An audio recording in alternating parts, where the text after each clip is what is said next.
Hello friends, আপনারা সবাই কেমন আছেন? আশা করি আপনারা সবাই ভালো আছেন। আমার চ্যানেল সুস্মিতাজ ফুড জাংশনে আপনাদের সবাইকে স্বাগত জানাই। আজ আমি আপনাদের সাথে শেয়ার করব সবার পছন্দের একটি রেসিপি, সেটি হলো গাজরের হালুয়া।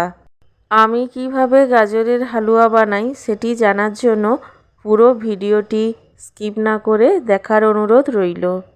খুবই অল্প কিছু উপকরণ দিয়ে আমি এই গাজরের হালুয়া বানিয়ে আপনাদেরকে দেখাবো। গাজরের হালুয়া বানাতে আমার উপকরণ হিসেবে লাগবে গাজর, যেটা আমি গ্রেট করে নিয়েছি। এখানে আমি 250 গ্রাম গাজর নিয়েছি। গাজর ছাড়াও আমার উপকরণ হিসেবে লাগবে আধা লিটার আমুলের দুধ। আপনারা চাইলে গরুর দুধও ব্যবহার করতে পারেন। আর লাগবে ঘি, কাজু বাদাম, 1 টেবিল চামচ নুন। নুনটা অপশনাল, আপনারা চাইলে ব্যবহার করতে পারেন, নাও করতে পারেন। এছাড়াও লাগবে পরিমাণ মতন চিনি। আপনারা যে যেমন মিষ্টি খাবেন সেই অনুপাতে চিনিটা ব্যবহার করবেন। গাজরের হালুয়া বানানোর জন্য প্রথমে আমি ওভেনে কড়াই বসিয়ে দেব। কড়াই বসিয়ে দেওয়ার পর আমি কড়াইয়ের মধ্যে দিয়ে দেব 1 চামচ ঘি। ঘিটা মেল্ট হয়ে গেলে এর মধ্যে আমি কাজু বাদামগুলো দিয়ে দেব এবং এইগুলোকে আমি হালকা করে ভেজে নেব। কাজু বাদাম ভাজা হয়ে গেলে আমি একটি পাত্রে কাজু বাদাম তুলে নেব। তারপর ওই একই কড়াইতে আরও কিছুটা ঘি দিয়ে দেব। ঘিটা মেল্ট হয়ে গেলে আমি ঘিয়ের মধ্যে গ্রেট করে রাখা গাজরটা দিয়ে দেব এবং গাজরটা ভেজে নেব। আমি লো ফ্লেমে গাজরটা ভালোভাবে ভেজে নেব। হাই ফ্লেমে গাজরটা ভাজবো না, তাতে করে গাজরটা পুড়ে যাওয়ার সম্ভাবনা থাকবে এবং গাজরটাও ভালোভাবে ভাজা হবে না।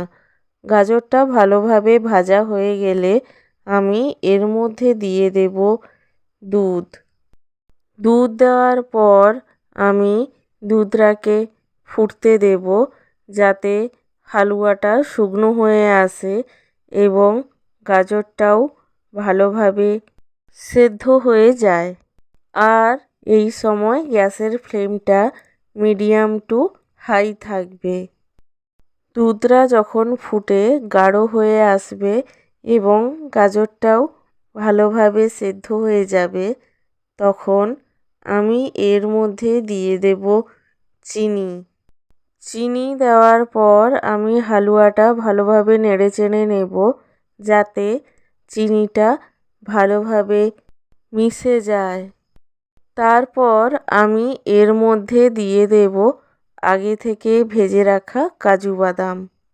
কাজু বাদাম দেওয়ার পর আমি হালুয়াটাকে ভালোভাবে নেড়েচেড়ে নেব এবং 2 থেকে 3 মিনিট অপেক্ষা করব, যাতে কাজু বাদামটাও ভালোভাবে সেদ্ধ হয়ে যায়। আর এই সময় আমি খুন্তিটা হালুয়ার মধ্যে অনবরত নাড়িয়ে যাব, যাতে হালুয়াটা কড়াইয়ের মধ্যে লেগে না যায়। তারপর আমি হালুয়ার মধ্যে দিয়ে দেব 1 টেবিল চামচ নুন। নুন দেওয়ার পর আমি হালুয়াটা ভালোভাবে নাড়িয়ে চাড়িয়ে নেব, যাতে নুনটা ভালোভাবে হালুয়ার সাথে মিশে যায়। তারপর আমি হালুয়াটা নামিয়ে নেব এবং পরিবেশন করব। আপনারা এইভাবে একবার গাজরের হালুয়া ট্রাই করে দেখুন, আশা করি খুবই ভালো লাগবে। এবং এইভাবে গাজরের হালুয়া বানিয়ে আপনি কিছুদিন ফ্রিজে রেখেও খেতে পারেন। তো দেরি না করে ঝটপট বানিয়ে ফেলুন গাজরের হালুয়া। ভালো লাগলে আমার চ্যানেলটিকে সাবস্ক্রাইব করে পাশে থাকবেন এবং লাইক, কমেন্ট, শেয়ার করতে একদমই ভুলবেন না। আর ভিডিওটি দেখার জন্য আপনাকে জানাই অসংখ্য ধন্যবাদ।